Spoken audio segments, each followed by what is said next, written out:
it's me, Tegan. This week, Nicole and I, well, these past few weeks, this past month and a half, 2 months, I don't even know, Nicole and I have been reading A Discovery of Witches by Deborah Harkness. I do not have the copy on me because I left it at my parents' house. Just didn't have room for it and I'd already read it. So, I'll post a picture so that you can see that.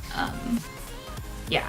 So, for a summary, the book is about Diana Bishop. She is the last of the Bishop witch bloodline. She's been avoiding her heritage for years after her parents were essentially murdered by, we don't know who in the beginning.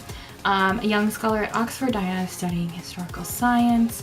When she gets her hand on this ancient text that only seems to respond to her, her world flips upside down and she finds herself unable to escape the witch's blood that runs through her veins. As her life begins to take a turn, she finds herself surrounded by fellow witches, warlocks, demons, and even vampires. It turns out that the book she so innocently opened contains secrets about their world that has been hidden for centuries. One vampire in particular takes a strong liking to Diana, a fellow scholar and scientist. Matthew takes peculiar interest in her and refuses to leave her alone. They eventually hit it off and romance ensues.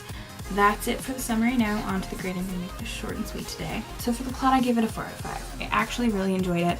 I had a difficult time getting into the book until about 8 chapters in, and then I couldn't get enough. For characters, I gave it a 3 out of 5. I never personally connected to Diana, but I grew to like her despite her Mary Sue tendencies. Cue the Twilight discussion. She was very much like Bella. Additionally, Matthew was a bit of a misogynistic ass, and his ancient vampireness was very similar to a Mr. Edward Cullen. Coincidence? I think not. However, I did enjoy the frequent history lessons that were embedded in the text, and I can get over it. I read Twilight as a child and I loved it. So, you know what? It's okay.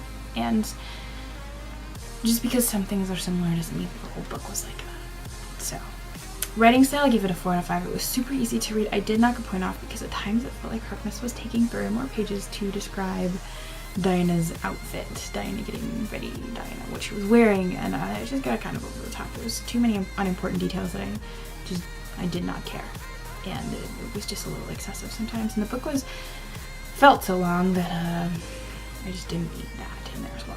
For the pacing, I gave it a 3 out of 5. The pacing in the second half was much better, which is why I knocked a couple of points off. If I hadn't been reading this to review with Nicole, I probably would have set it down after the first 2 chapters because I just was not feeling it. I did appreciate the nostalgic campus feel because it hasn't been that long since I've been on campus, but I could just imagine being there, and I loved it and I wanted to go back because I really missed being at university, but whatever. It took me weeks to get far enough into the book to want to continue, but once I was hooked, I couldn't put it down. And you know, it's not just the book's fault that I couldn't get into it at first. It was, my life's been crazy and kind of sad, and not kind of sad, it's been really sad. And I've been kind of having a rough summer, but that's not the book's fault, so. However, I gave it a 5 out of 5 because the cover is gorgeous, and I posted pictures so you've seen it. It's beautiful.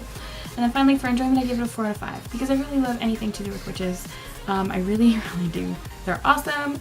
I also loved Sarah and M, Diana's aunts. Bonus points for lesbian witches. Can it get any better? I'm not sure that it can. And then points knocked off for baby talk and babies and old ass vampire misogyny, which is, I mean, he's old, so obviously, but I just kind of got over it. Kind of got over the weird stalking thing too. So yeah. So the total for all those is 4 out of 5, which is a lot better than I think Nicole's is going to be. I don't think she liked it as much, but you'll have to watch her review for that. But so that's it. I'm not exactly sure what we're reading next, but it could possibly be Harry Potter and the Cursed Child because duh. And my question for you guys today to leave in the comments is, what is your favorite witchy read? And that's it for now. Thank you so much for watching. Bye.